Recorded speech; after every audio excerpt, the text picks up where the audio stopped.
Hey guys, it's Koogly again with another ROM review, and this time I've got the OnePlus 3 with the Dirty Unicorns ROM, and that is in Pi. It's been a long time since I visited this ROM, and well, let's get started.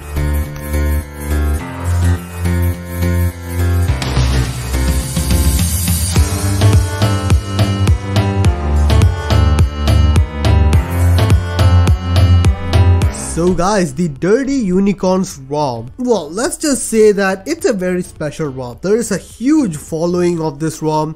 I think it's for good reason. It is a great daily driver. It has a lot to go with. It's a very stable ROM and it works really well.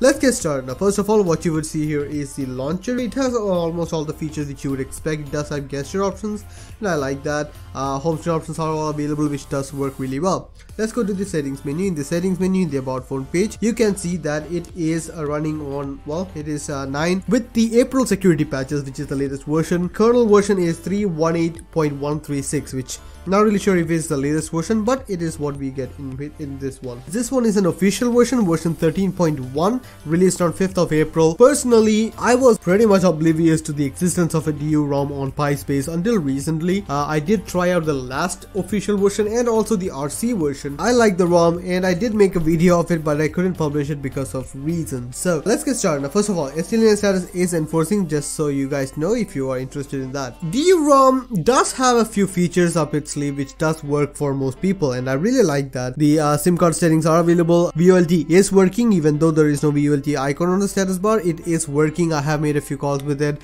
Reception, all that is available. There is a peculiarity with this ROM which I will get into when we talk about that, but before that, everything is working. Let's go to the features. Now, first of all the features are inside Dirty Tweaks, in which you will find all the stuff. In the first option, that is system options, and the device extras, you will see the off-screen gesture options. Personally, I've gone tired of it because I don't think the proximity disabling of the gesture section is working correctly, because I've had way too many torchlight or flashlight enabling in my pocket that I'm used to in other ROMs. I'm not really sure of that. I personally will keep it off, and it is there. Alert starter is available and it is working, so you don't need to worry too much into that, and there is options to customize that. The lock no items option, you do have clock widget, you can disable that, and also the items underneath the clock, which is basically the at a glance option, which is available. You can choose to disable that or just enable that. You can see it is available. It also has clock style, as you saw earlier. It does have a analog DU style clock. Other than that, you have a SAMI style clock, and all the default style, also the analog style clock is available, which you can customize. Full screen media art, cover art is available. You can disable that if you don't want to. Double tap to sleep on the lock screen is available, which again something which I like. Power menu options are available. Minimal options, it does have advanced restart option, which does work. In the status bar options, you do have battery options. You can customize the style of battery and also the percentage inside the icon. Outside the icon,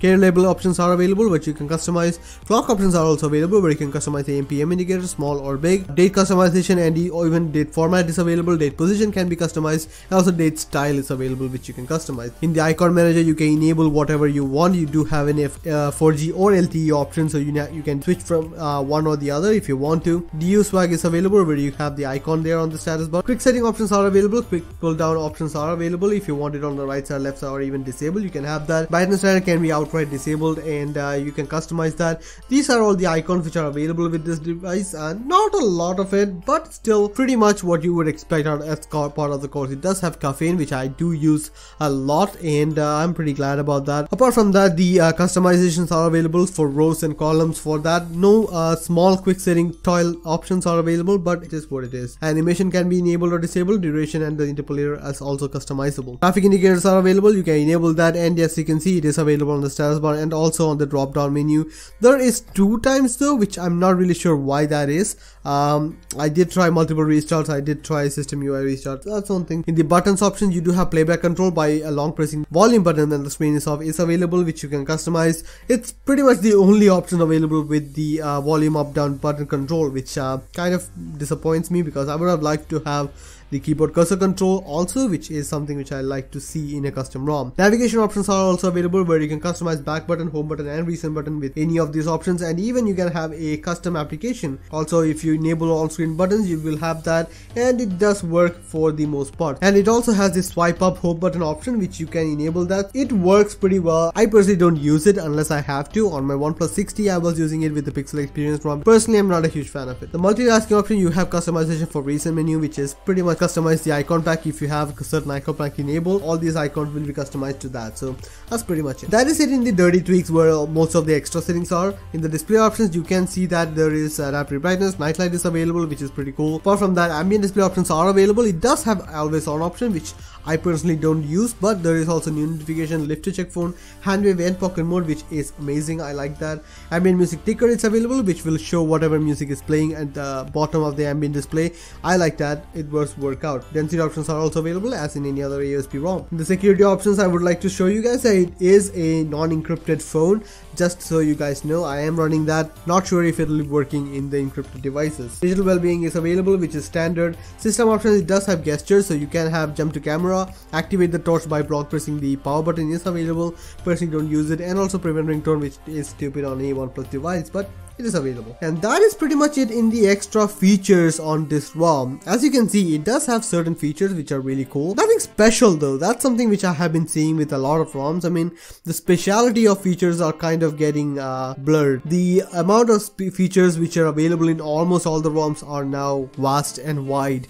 So it does have a lot of features, and it does work. Now, the battery life of the ROM. The battery life of the ROM has been pretty decent. Now, this is because it has only been running for 60 minutes, because I had a restart because of a lot of options which I have been tinkering around with. The gist of it is that I was getting about 13% of active drain, which is part of the course, but less than 1% of idle drain, which is actually pretty cool on this device, which is about 3 years old. So I'm really happy with that. It works. I'm really happy with the battery life. Not earth-shattering results like active drain less than 10%, which is in my books exceptional battery life on this phone. I don't get that, but again, 13% is nothing to cry home about. Now, the performance of the ROM. The performance of the ROM is about in the same ballpark as any other Pi ROM, so you get about 165,000, which is part of the course.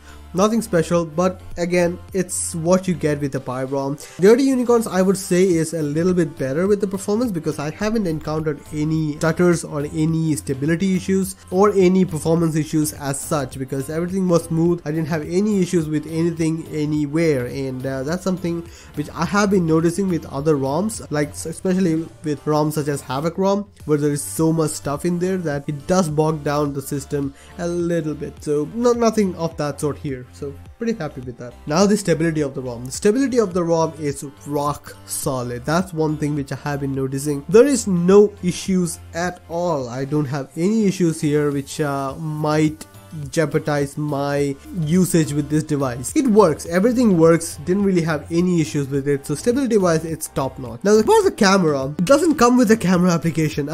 Actually, it doesn't come with any application except for the bare minimal. It comes with an updater, it comes with maybe Play Store, and that's pretty much it, I guess. It doesn't come with a phone, it doesn't come with a messenger, it doesn't come with a camera. I have gone to Play Store and installed the Google Phone app and Google Messenger app to get these functionalities. So yeah, just keep that in mind, because there is nothing in this device. Camera option, I mean, I've installed Google Camera from Play Store, so it is not the one with the nice side or HDR+, but I mean, it takes decent photographs. I'm not going to complain about that, but it is what it is. So just keep that in mind. You don't get anything with this ROM out of the box at least, so you do need to flash your own stuff. It may be because of my GApps package, but I'm using OpenGApps. It should work with that. Now, the aesthetics of the ROM.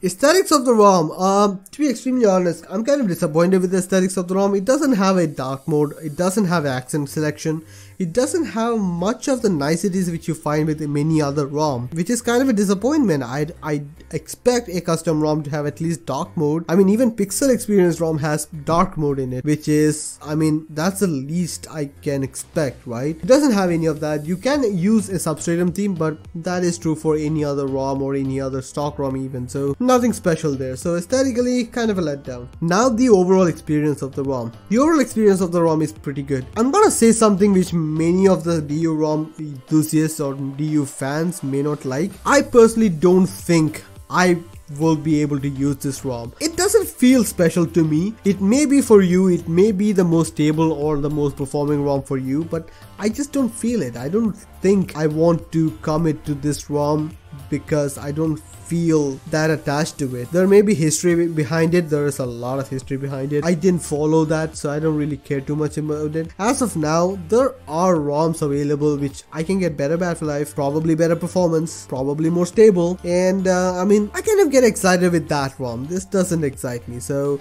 overall, let's just say that as a daily driver, it's pretty good. It works. It accomplishes everything you would expect out of a daily driver after you have installed everything. I mean, it is a clean state ROM. That's what I would like to say about it. So that's pretty much it. Let me show you guys the boot animation, which is pretty cool. So here is the boot animation, which is probably the most comprehensive and complicated boot animation which I've seen, but it looks good. It's okay. It shows what it is, and well, that is it. That is the Dirty Unicorns ROM, which works really well. Really happy with it. So guys, there you have it. That is the Dirty Unicorns ROM on the OnePlus 3. Again, don't get me wrong, I like this ROM. It works really well. It is a very good daily driver for anyone who wants to use the phone in the normal way that they should. And even playing games and all that, I can see that this may be one of the favorites of people who likes to play games like PUBG or Fortnite on this one. It does work as that. Personally though, I would like a little bit more features. I would like a little bit more oomph with my ROMs, a little bit more spice, I would say, a little bit more uncertainty. But hey, it's a great daily driver for most people, so it works. And yeah, I guess I'm much to say about the ROM then. Hope you guys liked the video. Please subscribe and like the video if you found it useful. See you guys next time. Bye.